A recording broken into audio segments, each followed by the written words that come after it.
महाभारत में ऐसे बहुत से पात्र हैं जिनसे कलयुग में लोग बहुत कुछ सीख सकते हैं। ऐसे ही एक पात्र एकलव्य, जिनका वध स्वयं भगवान श्री कृष्ण को करना पड़ा था। और कहते हैं कि एकलव्य से अगर उनका अंगूठा नहीं मांगा गया होता तो महाभारत के बहुत बड़े योद्धा कहलाते। कर्ण और अर्जुन से भी श्रेष्ठ। एकलव्य से अंगूठा मारने पर आखिर गुरु द्रोणाचार्य से कैसे लिया बदला एकलव्य ने? आखिर एकलव्य कितना शक्तिशाली था जो स्वयं भगवान श्री कृष्ण को करना पड़ा था उनका वध। बचपन से ही एकलव्य को अस्त्र शस्त्र में काफी रुचि थी और वे हर दिन लग्न से अस्त्र शस्त्र की विद्या लेते रहते थे। उनकी महान निष्ठा को देखते हुए ही उनका नाम एकलव्य पड़ा। चलिए जानते हैं एकलव्य की महान गाथा को। दोस्तों, वीडियो में आगे बढ़ने से पहले प्लीज हमारे चैनल को सब्सक्राइब करके बेल आइकन ऑल पर जरूर दबाएं ताकि ऐसे ही नॉलेजेबल वीडियो आपके पास सबसे पहले पहुंच सके। चलिए दोस्तों, एकलव्य की गाथा को करते हैं स्टार्ट। एकलव्य को महाभारत काल का एक महान और सर्वश्रेष्ठ धनुर्धर माना जाता है। एकलव्य ऐसा एक महान और सर्वश्रेष्ठ धनुर्धर था जिसके सामने कर्ण और अर्जुन भी कुछ नहीं थे। एकलव्य ने अपने गुरु द्रोणाचार्य की प्रतिमा बनाकर ही उनसे शिक्षा ग्रहण की थी और धनुर्विद्या में निपुण हुए थे। एक बार की बात है जब गुरु द्रोणाचार्य अपने शिष्यों के साथ जंगल में गए हुए थे, तब उनका कुत्ता एकलव्य को देखकर जोर जोर से भौंकने लगा। तभी एकलव्य ने अपने तीर से उस कुत्ते का मुंह बंद कर दिया था। उसी को देखकर ही गुरु द्रोणाचार्य एकलव्य से काफी ज्यादा प्रभावित हुए और उन्होंने पूछा, ये धनुष विद्या तुमने कहाँ से सीखी है? तभी एकलव्य ने बताया कि गुरु द्रोणाचार्य से शिक्षा प्राप्त की है, वो भी उनकी मूर्ति बनाकर। ये सब देखकर गुरु द्रोणाचार्य जान गए थे कि ये भविष्य में ये अर्जुन से भी बहुत ज्यादा सर्वश्रेष्ठ बनेगा। तभी गुरु द्रोणाचार्य ने एकलव्य के साथ छल कर दिया। गुरु द्रोणाचार्य ने गुरु दक्षिणा के रूप में एकलव्य का अंगूठा ही दान में मांग लिया था, क्योंकि गुरु द्रोणाचार्य नहीं चाहते थे कि अर्जुन के अलावा और भी कोई योद्धा सर्वश्रेष्ठ हो। एकलव्य ने भी खुशी खुशी अपने दाहिना हाथ का अंगूठा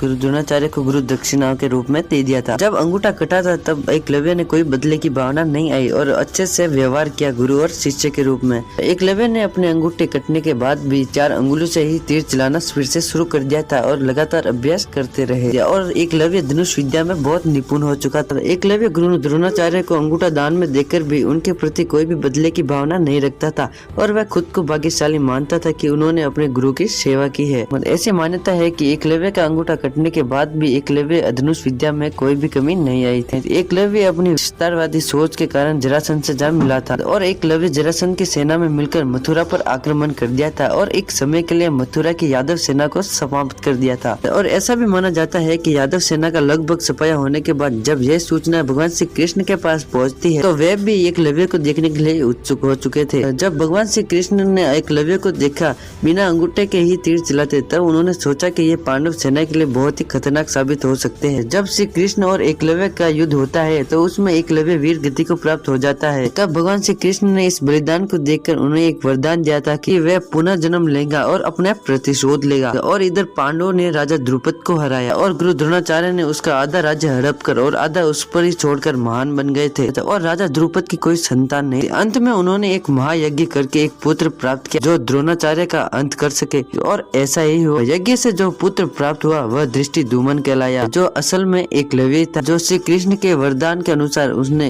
प्रतिशोध के लिए ही जन्म लिया था।